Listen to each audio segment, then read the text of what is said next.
War in Realpolitiks 2. What is it and how does it work? We're going to talk about that today. This is going to be a very basic intro guide for brand new players getting into war. I'm going to talk about all the statistics, the numbers, and how to actually get your armies on the map and moving around. What I will not go into for this is the actual battles themselves, just as a forewarning. So, let's look at military, specifically the military tab. This is where you can manage a lot of your military. There's military staff. If you click on this, it pulls up another UI. Don't freak out. We'll go over every little bit by bit. But let's start with the simple stuff. Under the military staff button, we have our army. Our army limit is our total amount of troops. Every unit is one troop to this army limit. This is determined by your population, a value set by your population, and then modified by your militarism. If you go to your government, you go to politics, scroll down to militarism, this will affect percentage-wise how much units you can have. So you want to enact projects and the like that will raise your militarism and respond to events appropriately. If you wish to have a bigger military, if you're happy with the size, then you don't really need to worry about it. But that's not all it does, actually. The militarism will also increase the amount of generals you have here, as well as increasing the growth of your manpower and the amount that you have. And this is important because to recruit troops, you need manpower in addition to the limit here. Just to show you, if we go to the projects here and then we go to say there's military policy, for example, there's military infrastructure, all of these things can have some kind of effect. If you need help finding stuff specifically, let's say we want more militarism, just go ahead and select militarism here and it'll highlight everything you could possibly go to that can affect your militarism positively or negatively. For example, universal military service right here. If we got this, we get a higher manpower limit, we get a higher target militarism, so it would adjust in that direction every election that goes by, as well as some unemployment. So that is a way you can search to raise that if you so choose. That is the army limit. And then also kind of the manpower, which again is going to be based on your population, will give it a set value, and then your militarism will give it a set value as well. But as we saw, there's also unique modifiers that can affect these just by projects alone, even by the advisors that you choose in the beginning of the game. Under that, we have army production buildings. These are on the map. It could be your capital, or it could be, let's go to one, a barracks. You could find them on the map like so. You can also zoom out and see them like so. These buildings, like many others in the game, can be upgraded to a higher limit that has different variables and effects on what you're building. In this specific situation, it's mostly a lot of discounts on what you're making in this location. When you do click on the barracks, you'll have a list of all potential units you can make. Not all these units will be the same depending on what nation you're looking at. You can unlock units in the projects just like you can upgrade your military in general. However, some nations have access to units that others do not. For example, the M1A2, the F-35, the Delta Force, B-2, and Apache, these are specific to America. Other nations have generic versions of these kinds of things that are worse, and some other ones have their own specializations as well. If you wish to recruit a unit, simply hit this button right here, and then you can select the exact amount of your remaining unit limit that you wish to make of that unit. You can see all the costs that it will cost you here. That's on the left. And then on the right is the maintenance of each resource that you'll have to pay constantly once you have these. Not all units consume all types of resources. For example, mechanized infantry does not consume rare earth elements. However, if we went to, say, the B-2 Spirit Bomber, this does consume rare earth elements. However, it does not consume a maintenance of them, only of oil. Here's the manpower cost, and here are the stats. You have base stats that you can look at, as well as effectiveness stats against other kinds of units. So certain units are good against others. They took what was in the beginning of the game and kind of blew it up in a more complicated way. So if you want to counter specific kinds of units, then you'll need to find which ones of your units here are good at that, and then bolster your army with more of them. Do note when in battles, certain types of units will be able to do certain things that others cannot as well. Something to keep in mind. So some sort of balance is always good, but striking balance versus the effectiveness that you need is going to be the challenge, especially now that they've doubled the amount of units that are in the game. To get to any of your military producing buildings, you can always just go to them from here.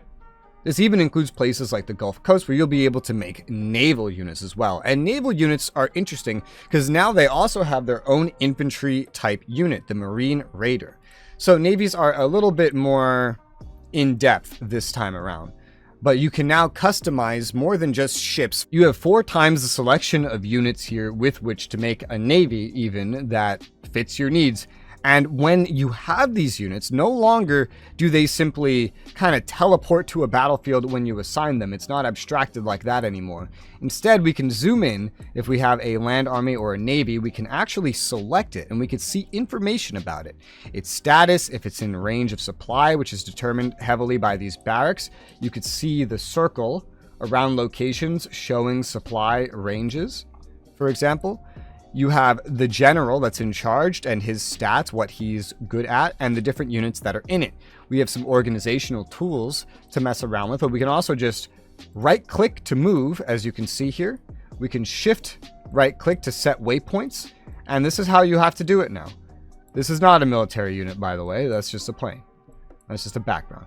But then you'll see this little walking emote, and then eventually, when the amount of time required to traverse this distance passes, the unit will simply teleport over there. And this goes for land, air, and naval units now. You actually have to move them around to different positions on the map, and the battles will take place when your army collides with another army in the same location. So now there's a lot of micromanagement of units that you're going to have to keep up with. We do have some other panels here. For example, personnel, our generals and spies. We'll talk more about those, but this is affected by your militarism. You can see local war, military operations that you are involved in, and global war if you want to see the wars in the world and see how everybody's doing in them. You can also see those as pop-ups above nations when you're just looking around the world. One honorable mention for diplomacy, I might make a separate guide on that, but is in this game, if you have a bloc, for example, if Canada joins me, their units don't just get absorbed into mine and then I fully control them and then they have no freedom whatsoever. That's not a thing anymore. You can upgrade your block via projects that will become visible once you are in control of a block to maybe make it more like that. It takes a long time, but generally speaking, what you should be expecting is for your block members to actually independently control their own military just like you do, yet they will come assist you in wars. They will not be under your direct, abstract, or otherwise control. Now, moving along to military staff. The first tab is for army. These are all the different armies like we have seen right here that are on the map. We can actually just see where they all are, what they have for generals, and what they have within them. We can assign them generals from this tab as well.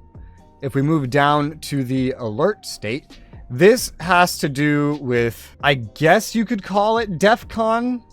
It kind of acts like DEFCON, but it's also just a way to militarize your society. You start out at 5, and as you go up, you'll get less income of certain resources, but you'll trade those for bonuses to your units and the maintenance of your units. It'll affect your GDP, your AP. It'll basically continuously nerf every part of your nation, but increase every other military capability of your nation. It does require some amount of political approval, so you have to mess with the politics to get them to agree to that.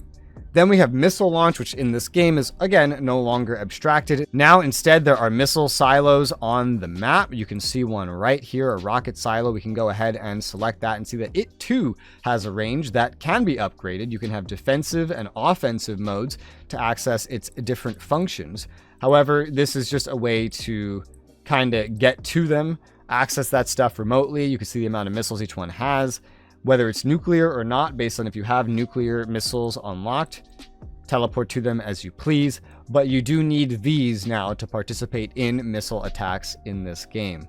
We have our spies, which is kind of separate from military, so I'm not really going to cover this in depth, but they control very, very similarly to military units. The only difference is that you can actually select them and then send them somewhere with the goal of eventually having them do missions that are specific. So espionage versus counter-espionage. That's kind of its own thing, though. Then you could see your list of generals here, rename them, unassign them from wherever they are, dismiss them, hire new ones for a cost of money and action points if you have the room for them.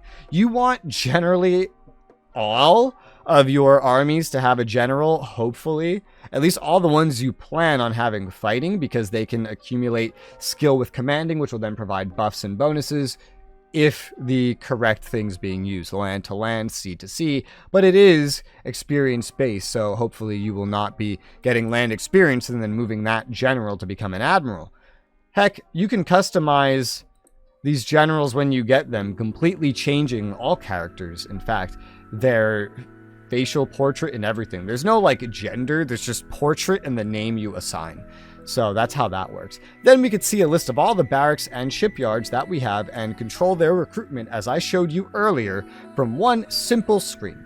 And that, my dear friends, that is everything that I think you need to know as a brand new player for how military works, how you manage it, how you control it in this game. I hope this guide was quick and easy and helpful for you. If you want to see any more guides on this game, feel free to leave that in the comments below. If you have any questions that I did not answer, feel free to ask them in the comments below. If I cannot answer them, hopefully somebody else will be able to help you. And if you want to see my other guides I've already made, there is a playlist in the description below that I would recommend checking out. But for now, thank you guys very much for watching, and I'll see you on the next one.